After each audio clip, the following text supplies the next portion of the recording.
Então nós vamos, neste momento, fechando nossos olhos físicos, nos desligando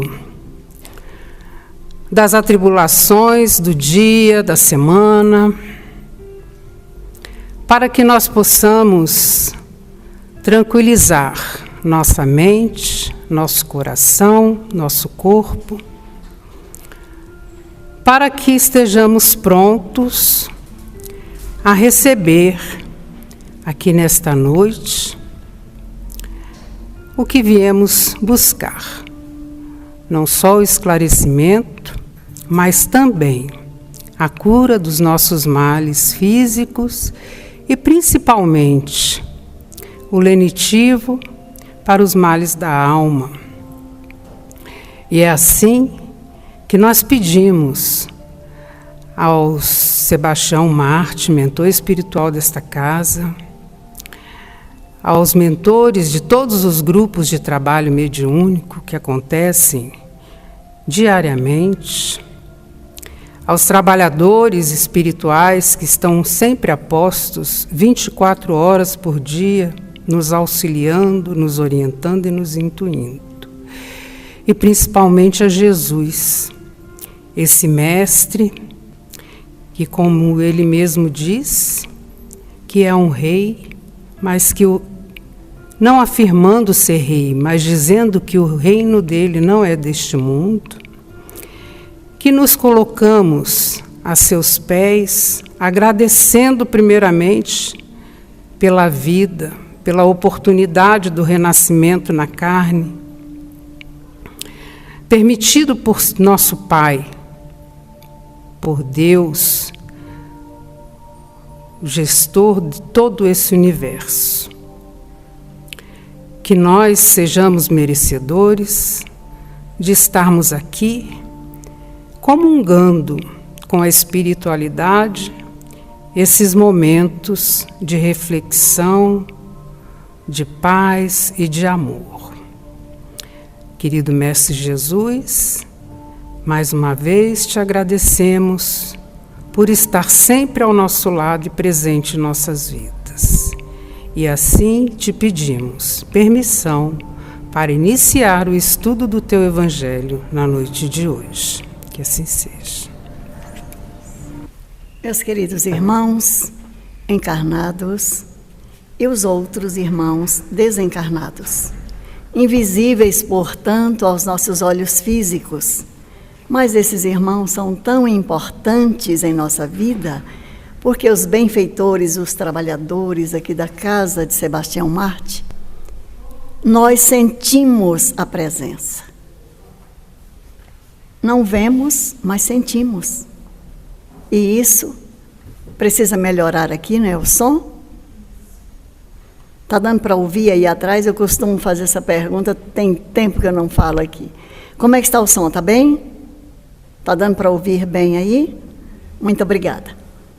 Então, meus irmãos, muita paz, que Jesus nos abençoe. É para nós assim, com grata satisfação, com uma gratidão profunda no coração, por estarmos aqui na noite de hoje. E é a segunda vez que nós estamos aqui às sextas-feiras. Na outra oportunidade, no ano passado, numa terça, a Cristina dirigiu a palestra, o estudo, e hoje, de novo, a Cristina está conosco. E ela já fez um comentário que nós vamos reforçar. O nosso cinegrafista, por certo, ele nem coloca isso na palestra e fica muito melhor se não colocar, mas é necessário que repitamos o que a Cristina disse. Votos de paz, de saúde, de harmonia, de equilíbrio para todos e especialmente para as mulheres. Dia 8 de março é o Dia Internacional da Mulher. E desdobrando o mês de março inteiro, porque estar mulher no planeta Terra neste momento é de suma importância. É um aprendizado magnífico, porque espiritualmente nós definitivamente não somos homens ou mulheres. O espírito ora reencarna na condição de mulher, ora na condição de homem, para aprendermos para a nossa evolução. Está lá em O Livro dos Espíritos. A partir da questão 200, Allan Kardec indaga sobre essa questão de gênero. E ali, essencialmente, o espírito nem é homem nem é mulher. É uma centelha divina que ora experimentamos num gênero ou noutro gênero.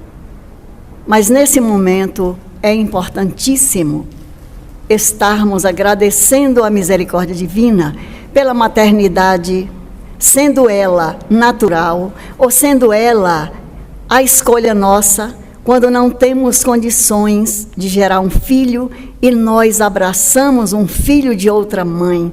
Isso é magnífico. Então, para todos nós, esse lembrete e esse parabéns para todas as mulheres, bem como à Casa de Sebastião Marte, ao Instituto Integridade, especialmente ao Lar dos Velhinhos Maria Madalena, que este ano, no dia 7 de março, completou 43 anos. É isso, Fred? 43. Então, nosso presidente ali, Frederico Antônio, confirmou 43 anos, mas já tinha confirmado aqui com a Cristina. É porque o 80 é um marco. Chegamos aqui em 79 e o lar estava sendo edificado. E foi muita coisa acontecendo. Eu era jovem, incrível, né? E agora já estamos numa outra fase da juventude, entrando aí na longevidade, e que agradecemos muito a misericórdia divina por aqui estarmos. A realeza de Jesus, moral e espiritualmente, é incontestável. A nossa irmã fez uma leitura como deve, vagarosamente, com entonação, dicção perfeitas. Então, não duvidemos da realeza de Jesus. Porque os reis do mundo, muitas vezes, eles são muito xingados, eles são muito terríveis e são esquecidos. Geralmente, ficam nos registros históricos, raramente pelos feitos bem feitos, mas quase sempre pela maldade, pelo terror que implantou. Então, ali ficam os registros na história para o futuro. Nós fomos ao Livro dos Espíritos, na questão 625. Allan Kardec indaga, assim, da espiritualidade para a equipe do Espírito Verdade. Qual o tipo mais perfeito que Deus tem oferecido ao homem para lhe servir de guia e modelo? É a resposta mais curta do Livro dos Espíritos, porque é com uma única palavra: Jesus. Então, Jesus é realeza espiritual, é guia, é modelo. E para ser guia, é preciso conhecer quem vai guiar. Então, Jesus nos conhece profundamente. Ele nos conhece pelo nome, pelas coisas que temos feito ao longo da nossa jornada evolutiva, indo para o mundo espiritual, retornando através do berço numa nova veste. E, naturalmente, Jesus nos acompanha. E observemos que a realeza de Jesus é real. Porque quando ele foi, na inscrição, na morte de cruz, estava lá como sendo um xiste, uma piada de mau gosto. Jesus Nazareno, rei dos judeus. Por isso Pilatos, interrogando, ele diz: és o rei dos judeus? E ele diz que se ele fosse rei dos judeus, ele não estaria ali naquele momento. Porque todos os judeus teriam certamente se movimentado para o libertar. E ao contrário, os judeus, e principalmente aqueles com mais poder, eles se uniram exatamente para levá-lo à crucificação. E aí, então, ele diz: o meu reino ainda não é deste mundo. E Pilatos, assim bem surpreso, continua indagando: és, pois, rei? E Jesus afirma: tu o dizes, sou rei. Não nasci e não vim a este mundo senão para dar testemunho da verdade. Então, no reino de Jesus, é um reino de verdade, é um reino de alegria, é um reino de paz, é um reino de harmonia, de sabedoria, de bondade, de amor. Ele diz, ele fala desse reino que está ali. Ele não veio para cá senão para dar o testemunho da verdade. Por isso, meus irmãos, vamos estudando o Evangelho, porque o Evangelho é riquíssimo. A lição que a nossa amiga Cristina acabou de ler, ela é bem curtinha, no capítulo 2, meu reino não é deste mundo, a realeza de Jesus. Mas é um item de uma profundidade que daria vários seminários. Nós pegamos aqui, gostamos muito de estudar o Evangelho com aqueles que o estudam com mais cuidado do que nós. São os pesquisadores, são aqueles que estudam a doutrina espírita a fundo, aqueles que pegam a Bíblia e vão lá no Velho Testamento, porque o Novo Testamento, ele é pequeno, mas o Velho Testamento, ele é bastante recheado de informações. E é aberto com os 5 livros de Moisés, que o primeiro é o Gênesis, depois vem o Êxodo.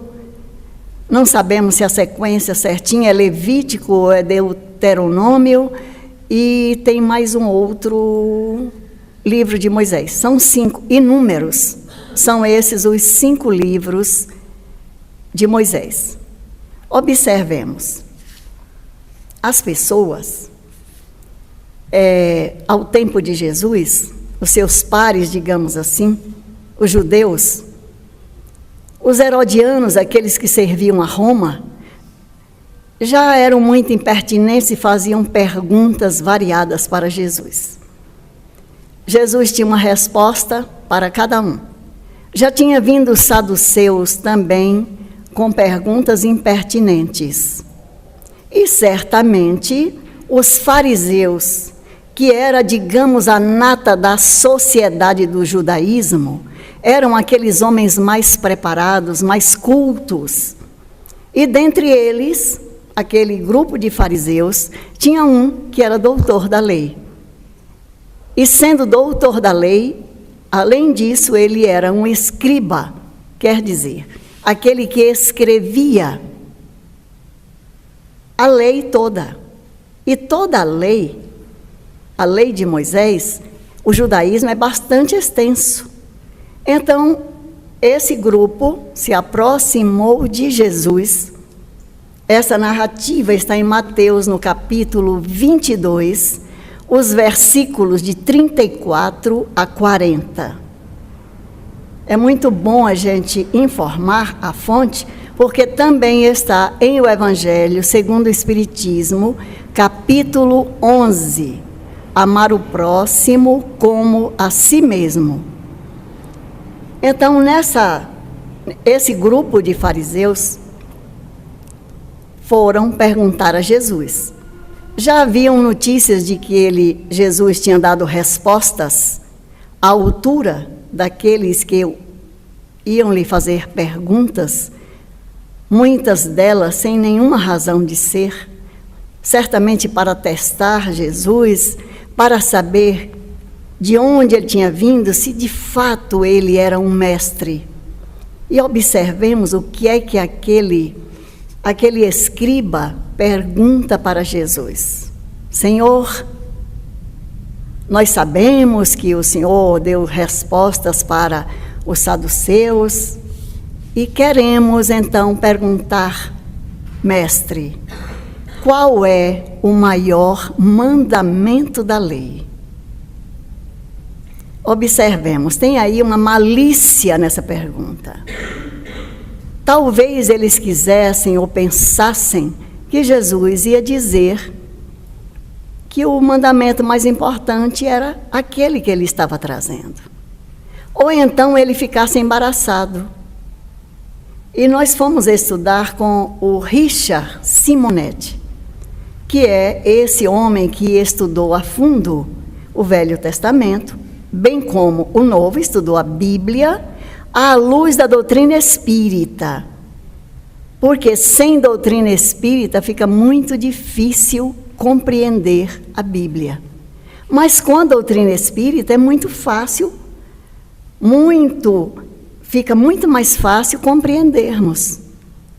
Então nós vamos observar nesse livro de Richard Simonetti, que tem o título 70 vezes 7. São 5 livros fininhos que trata das passagens da vida de Jesus, quando aqui esteve, do nascimento dele até o Calvário. Então, nesse livro, ele faz alguns comentários que nós achamos muito interessantes. Porque nós outros até então não sabíamos, há alguns anos atrás, a gente não tinha notícias disso, porque a gente repete mecanicamente o mandamento maior, porque Jesus disse, quando eles perguntaram qual é o maior mandamento da lei, aí o Richard Simonetti faz essas observações da malícia desse questionamento e dizendo que a lei mosaica, o judaísmo, eles estavam se referindo aos princípios instituídos por Moisés, que ao todo são 613. 613. Dentre esses 613, 248 são positivos. Por exemplo, quando está na lei, honrai o vosso pai e a vossa mãe, é um princípio positivo. E 365 negativos. Não matareis, está lá no Decálogo. Não furtareis, não cometereis adultério, e por aí vai. Então, como pano de fundo, eles conheciam, porque os princípios do judaísmo, esses princípios instituídos por Moisés, que no total são mais de 613, segundo as pesquisas do Richard Simonetti, ele desencarnou aí faz uns 2 anos. É um espírita, um estudioso, não tem, pelo menos eu não li nenhum livro de psicografia, mas são livros de pesquisa, onde ele mostra a fonte. Observemos nessa pergunta. Ele dizia que esses princípios eram do conhecimento até das crianças, porque quando isso fazia parte da educação, a começar da família, dando continuidade nas sinagogas. Nas primeiras letras, as crianças aprendiam aqueles princípios, sendo repetido.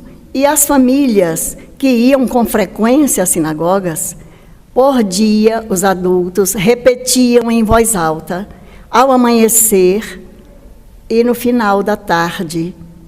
Um conjunto desses princípios. Então, quando a pessoa chegava na fase adulta, por certo, já havia memorizado muitos, se não todos, os princípios do judaísmo. Então, eles sabiam que Jesus poderia não conhecer toda essa lei. Então, nós vamos observar o que é que Jesus faz. Qual é o maior mandamento da lei? Jesus diz: eis o primeiro mandamento. O primeiro mandamento está colocado que devemos amar a Deus de toda a nossa alma, de todo o nosso espírito, de todo o nosso entendimento. Amar a Deus sobre todas as coisas.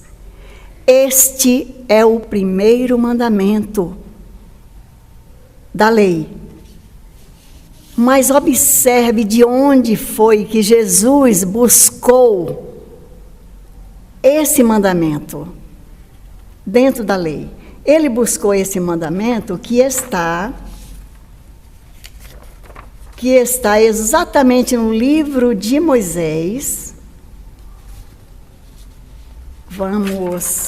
Nós colocamos aqui, amarás o Senhor teu Deus, tá? Num livro chamado Deuteronômio, capítulo 6, versículo 5. Eu fui na Bíblia conferir, e lá está, quando Jesus fala do amor que devemos ter para com a divindade, com Deus, amar a Deus sobre todas as coisas.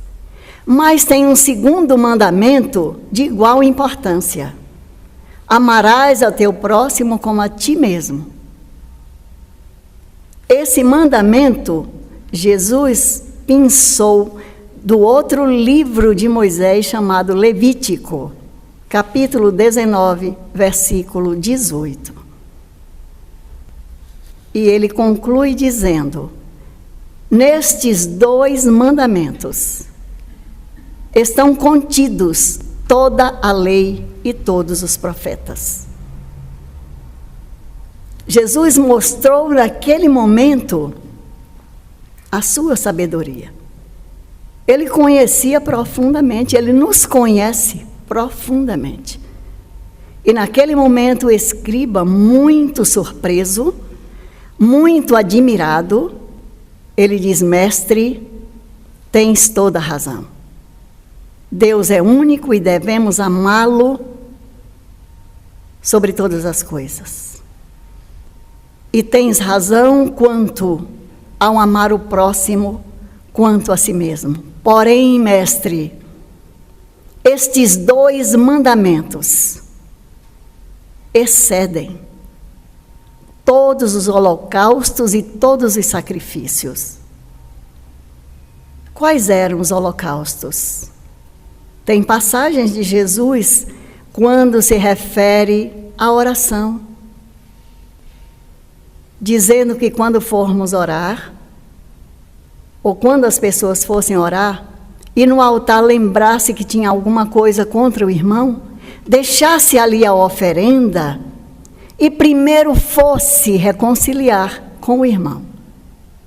Então, meus amigos, observemos que os holocaustos era exatamente o sacrifício dos animais oferecidos no altar a Deus.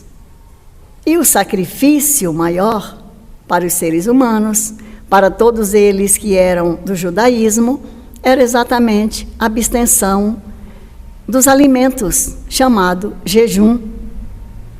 E isso ainda existe, os holocaustos e os sacrifícios. Quando o escriba faz esta reflexão, Jesus responde para ele: não estás longe do reino de Deus.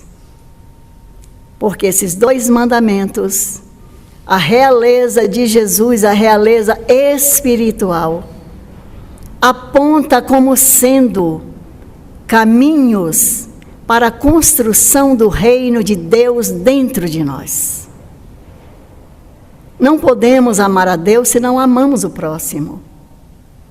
Não podemos dizer que fazemos a caridade se guardamos ódio no coração. A propósito, meus irmãos, teoricamente nós falamos muito sobre caridade. E não sabemos direito ainda o que significa caridade. Mas caridade, segundo Jesus, também está em O Livro dos Espíritos, significa a benevolência, a indulgência no modo de entender e de viver de Jesus. A caridade é a benevolência para com todos, a indulgência para as faltas alheias e o perdão das ofensas. Observemos que esses 3 itens, essa benevolência, está incluso aí tudo que a gente faz, nesses ensaios de fazer uma sopa, de oferecer, já fazemos isso. Talvez não com tanta frequência quanto deveríamos, mas muitas vezes esquecemos da benevolência em família. Para aquele que divide conosco, como diz o nosso amigo Elvésio, o oxigênio da vida. Quando vivemos embaixo do mesmo teto, quantas vezes oprimimos o companheiro ou a companheira que convive conosco? Então, essa benevolência, ela tem que ser intensa dentro de nós. O desejo do bem, porque muitas vezes não podemos doar sequer um prato de comida, porque estamos necessitados também de um alimento. Mas podemos vibrar de alma para alma, desejando o melhor para aqueles que nos rodeiam, para aquele que está distante, para aquele que não concorda com o nosso modo de pensar. Não temos que guerrear com ninguém porque não acredita no que acreditamos, porque não adota os mesmos princípios filosóficos, porque não faz parte dos nossos partidos, até mesmo, e sobretudo, ultimamente tem dado muita confusão essa questão da política partidária.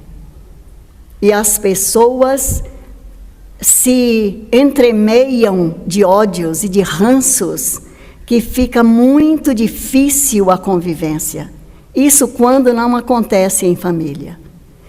Então, meus queridos irmãos, a realeza de Jesus, em nível moral e espiritual, porque Jesus veio ter conosco através de uma manjedoura, nos braços de Maria, no aconchego de José e principalmente dos animais que o rodeavam naquela fria noite em Belém. Jesus viveu a sua vida de forma simples, humilde e magnífica. E nós vamos ver que Jesus, a Cristina leu um item ali, sobre a realeza de Jesus, que é exatamente nós reconhecermos pessoas que são valorosas, que auxiliam o progresso da humanidade. Quando a casa de Sebastião Marte ia fazer 30 anos, o nosso amigo Jorge Cauí, em 87, no final do ano, ele nos deu uma tarefa. Você vai escrever uma poesia para Madalena. Meu Deus, seu Jorge Cauí, eu não posso escrever. Como é que eu vou escrever uma poesia? Eu não sei, mas no dia 20 de janeiro de 88, a Casa de Sebastião Marte vai estar completando 30 anos. Maria Antonieta vem fazer a palestra e nós queremos que você escreva uma poesia sobre Madalena. Essa poesia veio lá na Bahia, nós estávamos de férias na casa da nossa irmã, e no dia 13 de janeiro, eu digo para os irmãos, para os amigos, os desencarnados que aqui estão, conhecem, sabem que isso é a mais pura verdade. Nós nos víamos num lugar e eu simplesmente, calmamente fui registrando, porque a beleza era muito grande. Então eu via que uma mulher muito bonita, e é como se alguém estivesse recitando e eu ia escrevendo, calmamente. Madalena, flor de exuberante beleza, esplendor, que extasia a todos pela magia do amor.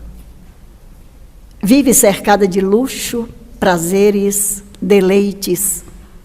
Maria de Madalena, Maria de Magdala ou simplesmente Maria. É um anjo de alegria de lábios rubros pintados de carmim que se veste ricamente. É servida, amada, invejada, mas presa ao ter, vive na noite do prazer. E na paixão esfuziante que do olhar cintila em explosões de alegria, apesar de todo luxo, riqueza, sedução, prazer, falta-lhe algo, mas nem ela sabe o quê. Mas eis que numa noite, entre sedas e plumas, risos e vinhos, alguém cita displicente o nome do Nazareno. Seu jeito, seus feitos, seu porte sereno. Madalena se contagia e começa a sentir uma estranha euforia. Precisa conhecer esse Jesus para apreciar de perto essa figura que tanto a seduz. Deseja vê-lo. Alguém fez referências a um monte em tardes amenas. Sim, precisa encontrá-lo. Encontrá-lo apenas.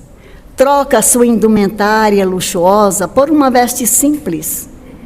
As gemas preciosas que lhe adornam o colo e o pescoço, ela as substitui por uma trança simplesmente. Madalena está mostrando a sua alma por inteiro.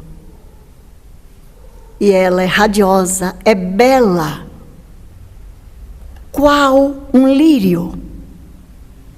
E ela vai ter ao encontro de Jesus. E fica deslumbrada, majestoso em sua simplicidade, poderoso em sua humildade, bondoso, afável, amigo, pela simples irradiação do olhar. E as suas palavras soam como doce refrigério para aquelas almas laceradas. Bem-aventurados os aflitos e os que choram, pois que serão consolados. Bem-aventurados os pobres de espírito, pois que é deles o reino dos céus.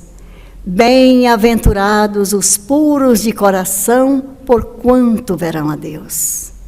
Vinde a mim todos vós, que estáis aflitos e sobrecarregados, e eu vos aliviarei. Ó sublime poema, doce ternura, que traz ao coração uma paz renovada. Ó suave encanto, a presença, as palavras de Jesus.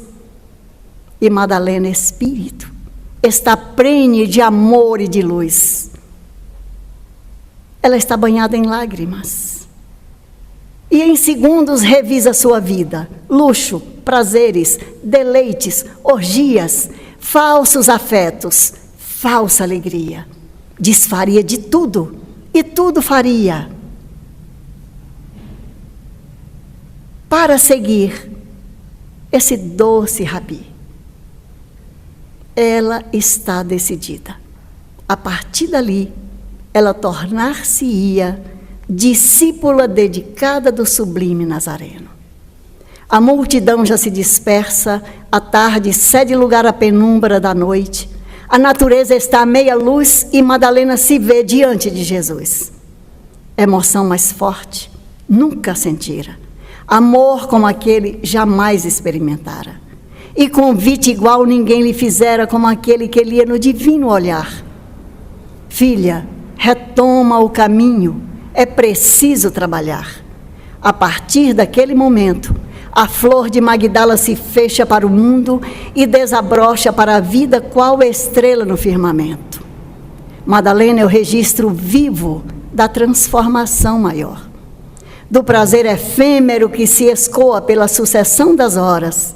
Ela é agora um marco brilhante do amor perpétuo que o tempo não apaga.